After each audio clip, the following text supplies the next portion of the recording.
क्या ये सब सच है या फिर कोई मैजिक? इतनी सारी बिल्डिंग्स एक साथ ऊपर नीचे घूम रही हैं, लेकिन असल में ये कोई मैजिक नहीं है, बल्कि ये एक सपना है।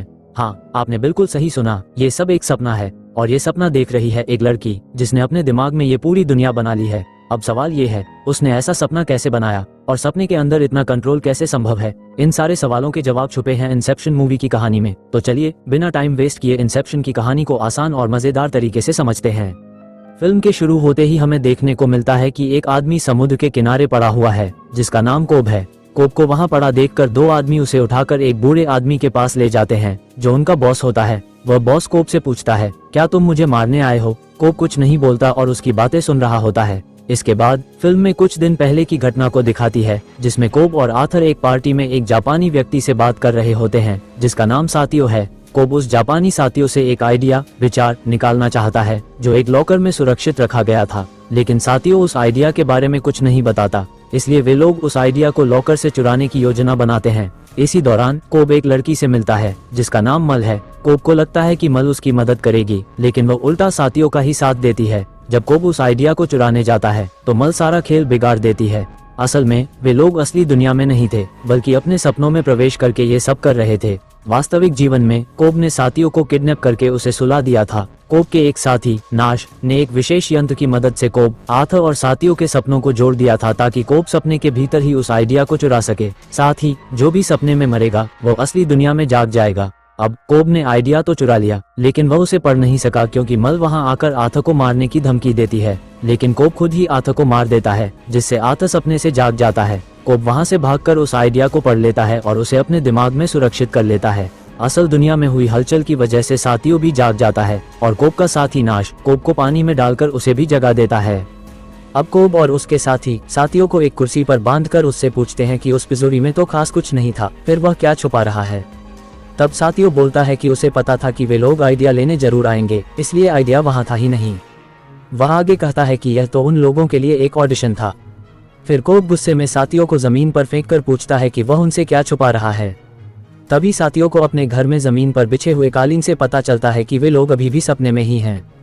अर्थात कोब और उसके साथियों ने सपने के अंदर एक और सपने में जाकर चोरी करने की कोशिश की थी, लेकिन उनका प्लान फेल हो गया क्योंकि साथियों को सब कुछ पहले से पता चल चुका था। अब वे लोग तुरंत सपने से बाहर आते हैं और अलग अलग भागने की योजना बनाते हैं क्योंकि जिस कंपनी ने उन्हें ये काम दिया था वह बहुत खतरनाक थी। इसी बीच फिल्म में दिखाया जाता है कि मेल, जो कोब की पत्नी थी, अब मर चुकी है। कोब पुलिस के डर से अपने बच्चों से दूर रहता है क्योंकि सबको लगता है कि उसने ही अपनी पत्नी की हत्या की है। अब जब कोब और आर्थर हेलीकॉप्टर से भागने वाले होते हैं तब साथियों और नाश भी उसी हेलीकॉप्टर में पहुंच जाते हैं, लेकिन नाश खून से लथपथ होता है। साथियों कोब से कहता है कि नाश ने खुद को बचाने के लिए उसके साथ सौदा करने की कोशिश की थी, लेकिन साथियों ने उल्टा उसे ही घायल कर दिया और उस कंपनी को सौंप दिया। अब कोब साथियों से पूछता है कि उसे उनसे क्या चाहिए। तब साथियों बोलता है, ईजाद, अर्थात वे किसी के मन में आइडिया ईजाद करवाना चाहते हैं। आर्थर तुरंत कहता है कि यह नामुमकिन है, पर कोब कहता है कि यह हो सकता है, लेकिन वह इसे नहीं करेगा।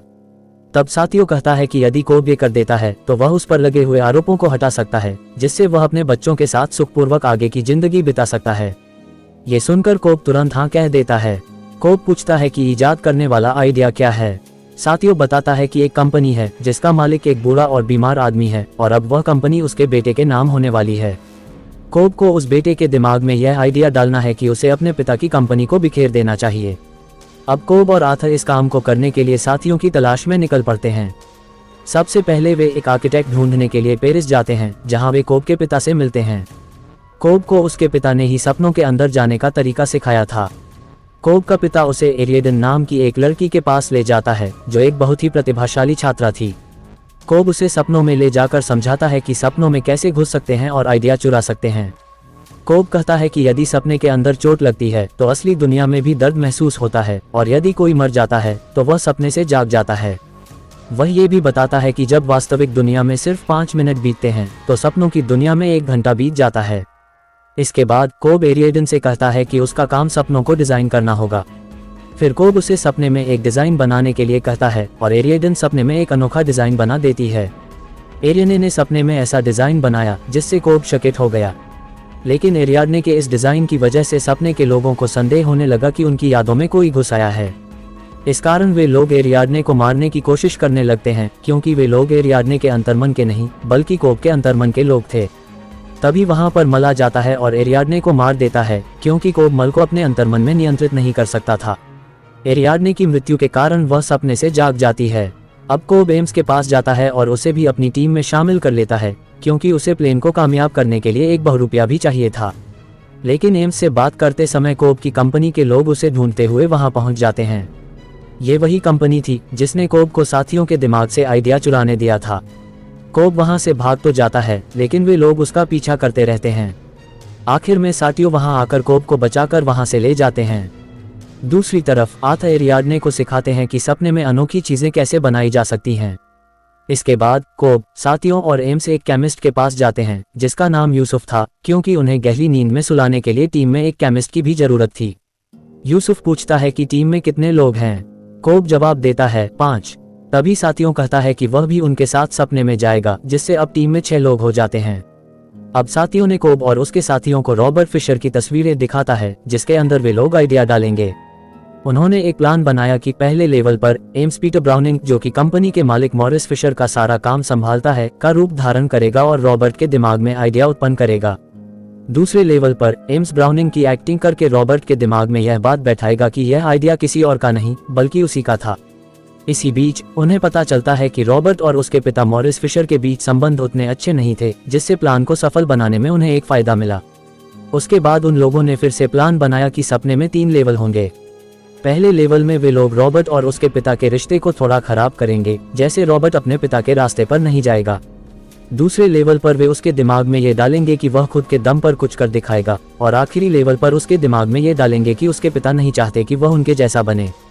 उन लोगों को पहले लेवल पर 1 हफ्ते का समय मिलेगा, दूसरे लेवल पर 6 महीने और तीसरे लेवल पर 10 साल। उन लोगों ने प्लान बनाया कि इस बार जागने के लिए वे ऐसा झटका इस्तेमाल करेंगे जिससे वे सभी एक ही समय में तीनों लेवल से जाग जाएं। और रॉबर्ट को सुलाने के लिए जिस प्लेन से रॉबर्ट यात्रा करता है, उसी प्लेन को साथियों ने खरीद लिया। इसके बाद के सीन में दिखाया जाता है कि रात को कोब सपने देख रहा होता है, तभी एरियाडन वहां आकर उसके सपने में घुस जाती है। एरियाडन सपने में कोब की यादों को देखती है, लेकिन उसी वक्त मल को पता चल जाता है कि उसके अंतर्मन में कोई घुस चुका है। इसलिए मल एरियाडन को मारना चाहता था। तभी कोब वहां आकर एरियाडन को ले जाता है और सपने का समय भी खत्म हो जाता है, जिससे वे सभी जाग जाते हैं।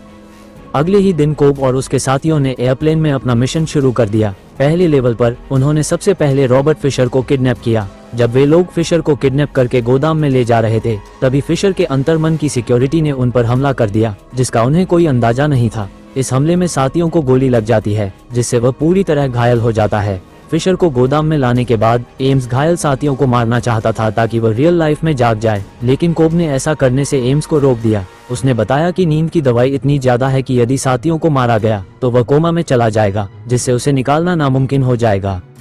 कोब के बाकी दोस्तों को ये पता नहीं था कि यदि वे लोग समय से पहले मर जाते हैं तो वे लोग कोमा में चले जाएंगे। इसी कारण वे लोग कोब पर गुस्सा हुए, लेकिन कोब ने कहा कि गुस्सा करने से अब कोई फायदा नहीं, बल्कि जितनी जल्दी वे मिशन को पूरा करेंगे उतनी ही जल्दी उनका बचने का सांस बढ़ेगा। अब उन्होंने रॉबर्ट को किडनैप करके एक कमरे में रखा और उससे पूछा कि उसके पापा की तिजोरी का पिन क्या है, लेकिन रॉबर्ट ने कहा कि उसे नहीं पता। फिर एम्स ने पीटर ब्राउनिंग जैसा भेष बनाकर रॉबर्ट से कहा कि उन लोगों ने उसे रात भर पीटा और पिन के बारे में पूछा, लेकिन उसे पिन के बारे में कुछ भी पता नहीं। ये सुनकर वह रॉबर्ट से पूछता है कि क्या उसे सच में पता है, लेकिन रॉबर्ट फिर भी यही कहता है कि उसे नहीं पता।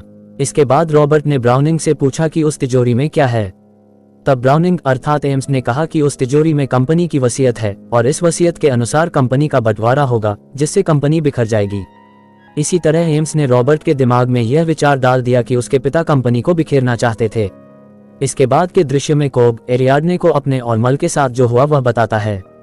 जब वे लोग कोमा में चले गए थे, तब उन्होंने अपने अवचेतन में असली दुनिया की तरह एक सुंदर दुनिया बनाई और वे दोनों वहां 50 साल तक रहे। लेकिन जब वे जागे तो मल को लगा कि यह असली दुनिया नहीं है और उसे असली दुनिया में जाने के लिए अपनी जान देनी पड़ेगी। लेकिन कोब को पता था कि यही असली दुनिया है। जब कोब मरने के लिए तैयार नहीं हुआ, तब मल ने आत्महत्या कर ली और सारा इल्जाम कोब पर लगा दिया, जिसके कारण मल सच में मर गई और कोब को भी पुलिस से भागना पड़ा। उसके बाद कोब बंदूक लेकर रॉबर्ट के पास जाता है और उसके मुंह से कोई भी पिन बुलवाता है। तभी फिशर की सुरक्षा टीम आ जाती है और कोब व उसके साथी रॉबर्ट को नींद की दवा देकर एक जीप में वहां से ले जाते हैं। जीप में ही उन्होंने अगला स्तर लेवल शुरू कर दिया। इस स्तर पर वे फिशर और उसके पिता के बीच की दरारों को मिटाएंगे और ब्राउनिंग के साथ रॉबर्ट के रिश्ते को बिगाड़ देंगे। अब वे लोग आर्थर के अवचेतन अंतर्मन में जाते हैं, जहां फिशर एक लड़की के साथ दिखाई देता है। वह लड़की रॉबर्ट के पास जाकर उसका पर्स चुरा लेती है, लेकिन रॉबर्ट को कुछ भी पता नहीं चलता। तभी रॉबर्ट के पास मिस्टर चार्ल्स बनकर कोब आता है और कहता है कि उस लड़की ने उसका पर्स चुरा लिया। असल में उस लड़की के भेष में एम्स था और पर्स चुराना उन लोगों की योजना का एक हिस्सा था। अब कोब रॉबर्ट से कहता है कि वह वास्तव में एक सपने में है और कोई उसके दिमाग से कुछ चुराने की कोशिश कर रहा है। कोब ये भी कहता है कि वह सिर्फ उसे बचाने के लिए वहां आया है। रॉबर्ट कोब की बातें सुनकर पहले विश्वास नहीं करता। तब कोब रॉबर्ट से कहता है कि तुम यहाँ कैसे आए, याद करो। रॉबर्ट कुछ भी याद नहीं कर पाता, इसलिए वह कोब की बातों पर विश्वास कर लेता है। इसके बाद फीचर की सिक्योरिटी को ही कोब ने रॉबर्ट का दुश्मन बताकर उसे वहां से ले जाता है। तभी रॉबर्ट खुद को गोली मारने की कोशिश करता है, क्योंकि उसके मुताबिक यदि वह खुद को गोली मार लेता है तो वह सपने से जाग जाएगा। लेकिन कोब उससे कहता है कि जिन लोगों ने उसे किडनैप किया है उन्होंने उसे गहरी नींद की दवा दी है, जिससे अगर वह सपने में मर जाता है तो वह कोमा में चला जाएगा। इसके बाद कोब रॉबर्ट को 528 नंबर के कमरे में ले जाता है, जहां कोब ने सपने के अंदर जाने वाली मशीन रखी हुई थी। कोब रॉबर्ट से कहता है कि वह याद करे कि सपने में आने से पहले उसके साथ क्या हुआ था। रॉबर्ट कहता है कि उसे किडनैप किया गया था और फिर एक वैन में ले जाकर सुला दिया गया था। तभी कोब के साथ ही आर्थर रॉबर्ट के अवचेतन में मौजूद ब्राउनिंग को पकड़कर उस कमरे में ले आते हैं। ब्राउनिंग कहता है कि उसी ने रॉबर्ट को किडनैप किया ताकि रॉबर्ट की वसीयत उसके नाम हो सके। ब्राउनिंग ऐसा इसलिए कहता है क्योंकि वह आर्थर के अवचेतन का ब्राउनिंग था। तभी कोब कहता है कि ये कुछ तो झूठ बोल रहा है, इसलिए हम ब्राउनिंग के अवचेतन में जाकर पता लगाएंगे कि वह क्या झूठ बोल रहा है। रॉबर्ट भी कोब की बात से सहमत होता है और ब्राउनिंग के अवचेतन में जाने के लिए तैयार हो जाता है। लेकिन रॉबर्ट को यह नहीं पता था कि कोब और उसके साथी असल में उसी के अवचेतन में जाकर उसकी कंपनी बिखेरने का आइडिया डाल देंगे। इसके बाद वे लोग तुरंत लेवल 3 शुरू कर देते हैं, जिसमें वे एक बर्फीली जगह पर पहुंच जाते हैं। वहां एक कैंप होता है और उस कैंप में बहुत सारे सैनिक पहरा दे रहे होते हैं। अब उस बर्फीली जगह पर कोब ने रॉबर्ट से कहा कि वो उस कैंप अर्थात सुरक्षा कक्ष में जाकर यह पता लगाए कि ब्राउनिंग के दिमाग में क्या है।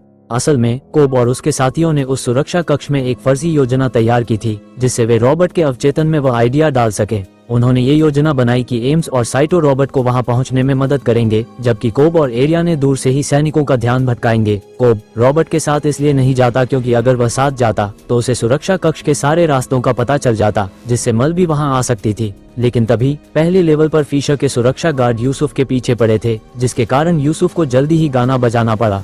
कुछ ही देर में वह झटका देने के लिए पानी में कूदने वाला था। अब दूसरे लेवल पर आर्थर के पास झटका देने के लिए सिर्फ 3 मिनट थे और तीसरे लेवल पर कोब को मिशन खत्म करने के लिए 1 घंटा मिला था। लेकिन कोब और उसके साथियों ने पहला झटका मिस कर दिया। अब उनके पास सिर्फ एक आखिरी मौका बचा था, जब वैन पानी में गिरेगी।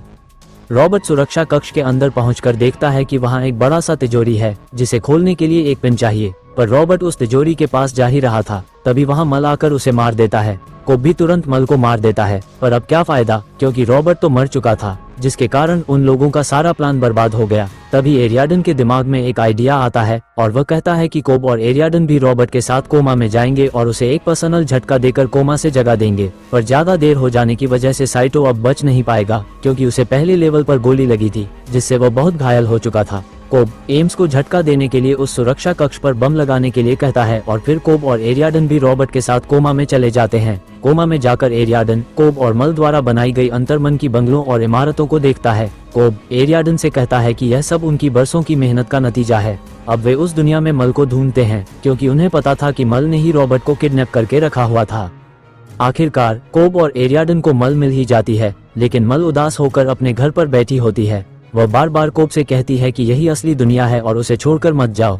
तभी कोब कहता है कि उसे पता है कि यह असली दुनिया नहीं है, क्योंकि कोब ने ही उसके दिमाग में यह विचार डाला था कि यह असली दुनिया नहीं है और मरने से ही लोग अपनी असली दुनिया में पहुंचेंगे। पर जब वे असली दुनिया में पहुंचे, तब भी मल के दिमाग से यह विचार नहीं गया कि वो असली दुनिया नहीं है, इसलिए मल ने असली दुनिया में भी आत्महत्या कर ली। तभी एरियाडन ने फिशर को ढूंढ लिया और उसे बिल्डिंग से नीचे फेंक दिया, ताकि लेवल 3 में एम्स द्वारा रॉबर्ट फिशर को दिया गया झटका उसे कोमा से जगा सके। फिशर कोमा से जागकर तुरंत बड़ी तिजोरी खोलता है, जिसके अंदर उसके पिता एक बिस्तर पर लेटे हुए होते हैं। उसके पिता कहते हैं कि वे इस बात से नाराज नहीं थे कि फिशर उनके जैसा नहीं बन पाया, बल्कि वे इसलिए नाराज थे कि फिशर उनके जैसा बनना चाहता था। उनके बिस्तर के पास ही एक और तिजोरी थी, जिसमें एक फाइल और फिशर की एक टॉय थी। इसी तरह फिशर के मन में यह एहसास जाग जाता है कि उसके पिता उससे बहुत प्यार करते थे और वे चाहते थे कि कंपनी को तोड़ा जाए ताकि फिशर खुद के दम पर अपनी एक नई कंपनी खड़ी कर सके।